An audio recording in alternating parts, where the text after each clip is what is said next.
بسم اللہ الرحمن الرحیم۔ نماز کا چھوڑنا سب سے زیادہ برا افعال۔ علامہ ابن حجر مکی رحمۃ اللہ علیہ روایت نقل کرتے ہیں، نبی اسرائیل کی ایک عورت حضرت موسیٰ علیہ السلام کے پاس آ کر عرض کرنے لگی، حضرت موسیٰ علیہ السلام مجھ سے ایک گناہ سرزد ہو گیا اور گویا میں نے اس گناہ سے توبہ بھی کر لی ہے، مگر آپ بھی میرے لیے دعائے مغفرت فرمائے تو بہتر ہوگا۔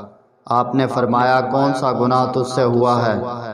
اس عورت نے عرض کیا کہ حضور، پہلے تو مجھ سے بدکاری و زنا ہوا، پھر اس زنا کے نتیجے جو بچہ پیدا ہوا میں نے اس کو قتل کر دیا۔ اس عورت کی یہ بات سن کر حضرت موسیٰ علیہ السلام کا چہرہ غصے سے سرد ہو گیا اور فرمایا کہ جلدی یہاں سے چلی جا کہ تیری وجہ سے ہم بھی غرق نہ ہو جائیں۔ وہ عورت آپ کی یہ حالت دیکھ کر جلدی چلی گئی۔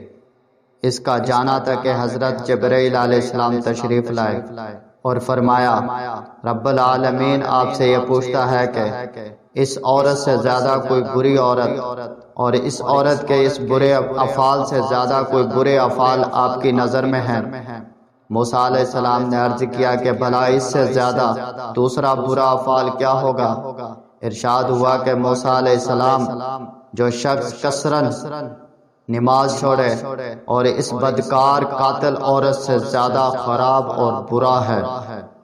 حضرت موسیٰ علیہ السلام کے زمانے میں 2 نمازیں فرض تھی، اور جب ان 2 نمازوں کا ترک زانی اور قاتل عورت سے زیادہ برا ٹھہرا تو اس امت پر 5 نمازیں فرض ہیں۔ اب ان کے ترک تو اور بھی زیادہ بدتر ہوں گے۔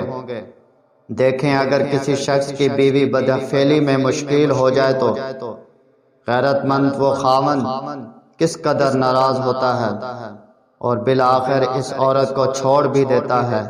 مگر یہاں اکثر شریف خاندان کی عورتیں تقریباً نماز نہیں پڑھتی، لیکن ان کے خاوند اور رشتہ داروں کو ذرا بھی پرواہ نہیں ہوتی۔ حالانکہ یاد رکھنے کی بات ہے، بے نمازی عورت بدکار عورت کی نسبت اللہ تعالیٰ کے نزدیک زیادہ بری ہوتی ہے۔ بے وقت نماز پڑھنے کا عذاب۔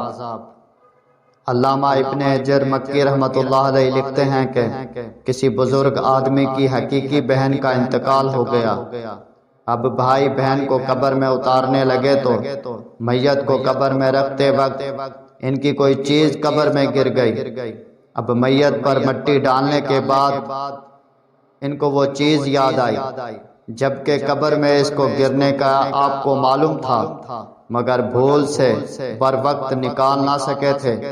اب اس کو نکالنے کی غرض سے قبر کو کھولا تو کیا دیکھتے ہیں کہ قبر کے اندر آگ بھڑک رہی ہے۔ آپ کی بہن کی میت آگ میں جل رہی ہے۔ یہ منظر دیکھتے ہی اس کے ہوش و حواس جاتے رہے۔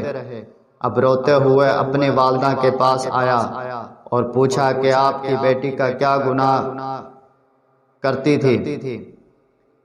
میں نے اس کی قبر کھولی، دیکھا کہ اس میں آگ بھڑک رہی ہے۔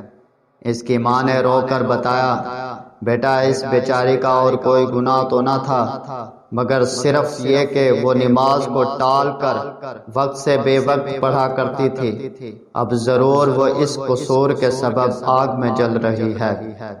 اس عذاب سے بچنے کے لیے اللہ تعالیٰ نے ارشاد فرمایا، نماز پر خوب پہرا دیا کرو تاکہ ہر قسم کے عذاب سے رہا پاؤ۔